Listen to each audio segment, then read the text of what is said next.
चाहते हैं? संदेश यही है कि समाज को शिक्षित, संगठित और संघर्ष, जो बाबा साहब के 3 बिंदु जो मुख्य रूप से बताए गए हैं, उनको समाज में लागू करना चाहते हैं। हमारी भावना है। हम चाहते हैं कि कहीं बच्चे जो अनपढ़ हैं उनको शिक्षा से जोड़ा जाए। और अभी भी बच्चों को तो बहुत से लोग पढ़ाते हैं, लेकिन बच्चियां वंचित रह रही हैं शिक्षा से।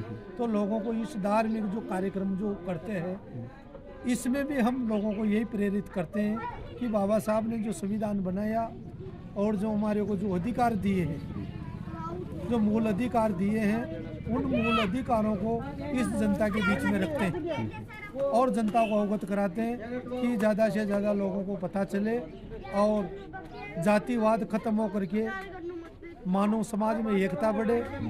और शिक्षा में, क्योंकि बेटियों को ज़्यादा पढ़ाना जरूरी इसलिए है कि एक बेटी कितने ही परिवारों का विकास कर सकती है।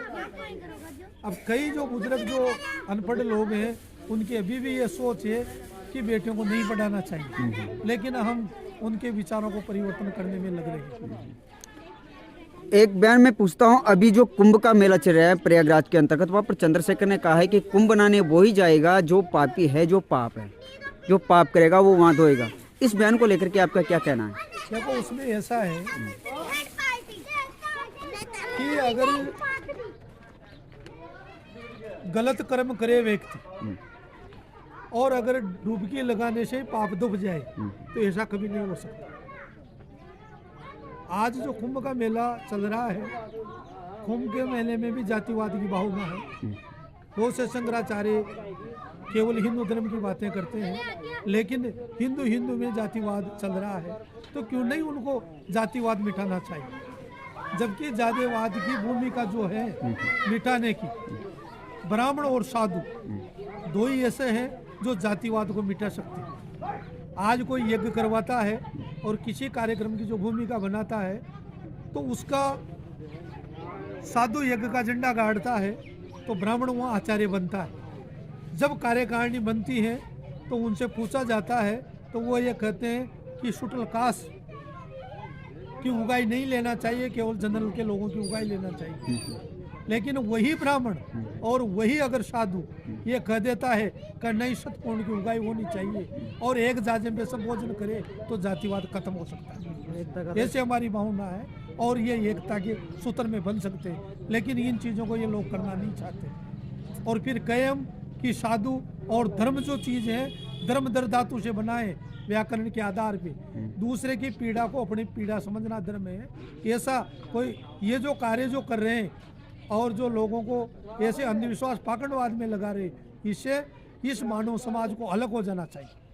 चलम पीना, गांजा पीना, इसमें की करना, काला सोना की मांग करना, कि यह साधु का कर्तव्य है? साधु का देखो, साधु के 10 लक्षण है।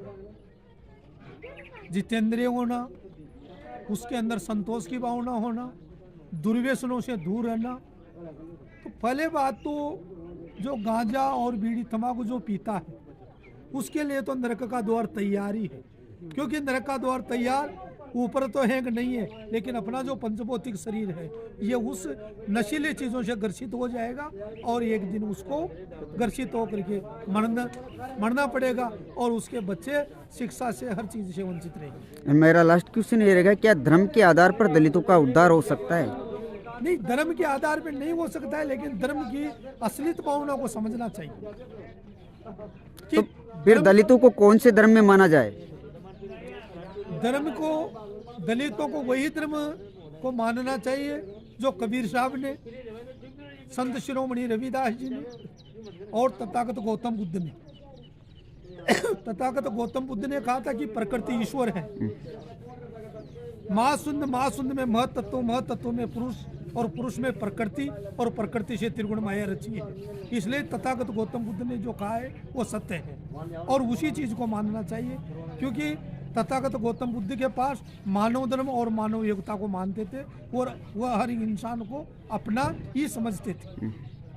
युवा पीढ़ी को क्या संदेश देना चाहते हैं, क्या कहना चाहते हैं? युवा पीढ़ी को यही संदेश है कि पाखंडवाद अंधविश्वास में नहीं उलझ करके और ज़्यादा से ज़्यादा शिक्षा पे ध्यान दे अपने परिवार को आगे बढ़ने के लिए अपने माता पिता से प्रेरणा ले, दुर्व्यसनों से बचे, क्योंकि आने वाली पीढ़ियाँ आजकल दुर्व्यसनों में ज़्यादा उलझ रही हैं। तो दुर्व्यसनों से बचे और उस पैसे को शिक्षा पे ही खर्चा करे तो युवा पीढ़ी आगे बढ़ सकती है।